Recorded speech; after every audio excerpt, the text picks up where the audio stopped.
I was very excited about Zombies. I like everything about it. And let me put it this, at the time I really liked everything about it. I like the title, I like the creepy picture on it.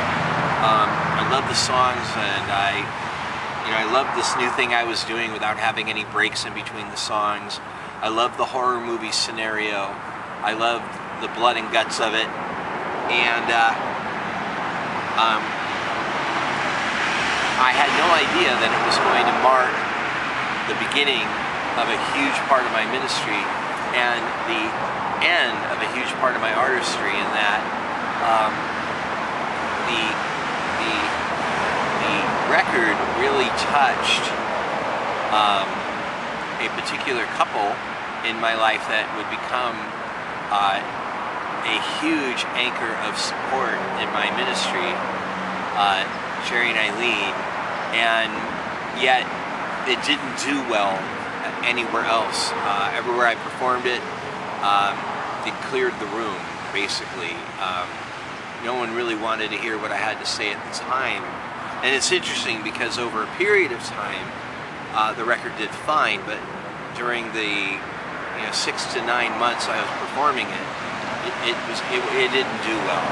But it did touch key people that would be in my life for a very long time, to help me take the stand I needed to take on churchianity and do the work God was calling me to do, even if I cleared rooms doing it.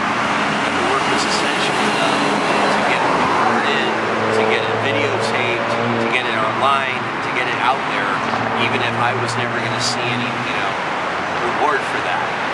The other thing the Zombies did is it ended my rock music career once and for all. When I recorded the song Zombies, that was it for me. I knew that I was not going to do 3-chord rock anymore. Zombies is something like 8 minutes long, and it's my final foray into 70s glam rock, punk rock, grunge, garage rock, Joan Jett, Kiss, Alice Cooper, Iggy Pop, Patti Smith. I did it all in this one song. I just attacked it, and I love it. I love the record. I love everything about it. It's definitely the kind of record I would buy, but I just knew it was the end. And when I went on to the records afterwards, it was evident that I'd put something behind me, and but fortunately, before I did, I got to do a song called Jesus Eyes, and since it wasn't the same Jesus Eyes, I had to call it something, so I call it Jesus Eyes 2. I called New Song 2 because it was a new version of it, but this is Jesus Eyes 2, but it was a completely different song, and I wrote it when I was working in hospice as a chaplain,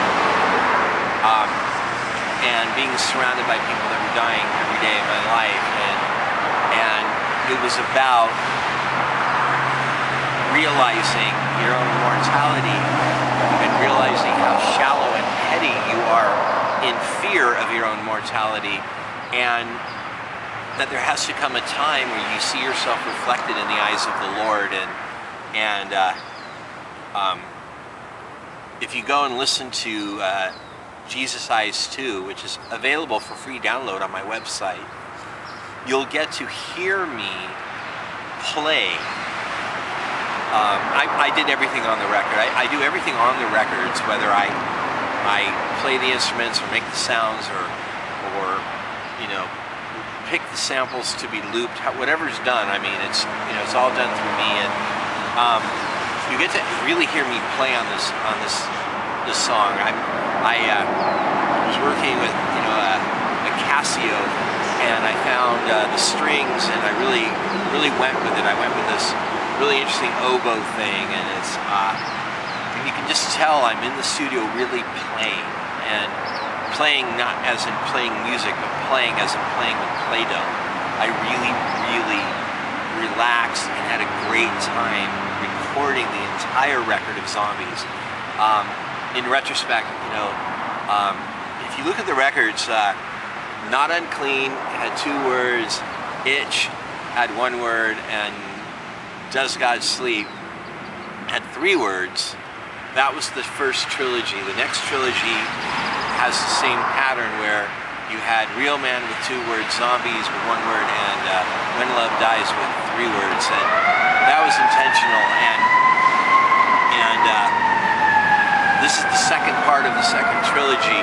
And comparing the experience of Itch and Zombies is night and day. I was miserable recording Itch, and I was having the time of my life recording Zombies, and they're both really radical in my opinion. They both turned out really, really radical and really aggressive, and I said a lot of things that I don't ever have to take back because they're permanent. And I think that's the beauty of all of this, is that by recording, by documenting this work, there's always sometimes, someplace God can use it. And Jesus Eyes 2 is one of my favorites. And then it goes into a hip-hop version of Stand Around and Watch. And I will admit that this version of Stand Around and Watch doesn't serve the content of the song very much. But for the record, it was like if you're watching a movie and they go into a weird bar where maybe everybody's a vampire or a zombie, you'll hear something like breaking up is hard to do, or something done some weird, creepy, scary way that they take something that's so regular and make it, and mundane, and make it spooky. And I took something that was horrific, the Christian reaction to AIDS, in song, and the experience of AIDS, and what it looks like, and what it feels like to the person, and I put it to a hip-hop beat, and I buried it. I buried it in modern culture and modern urban music. And Jesus Eyes 2 is like the part of the movie where you find out how raw and exposed this person is, and then Stand Around and Watch is like when they go into some weird bar or club where something really bad and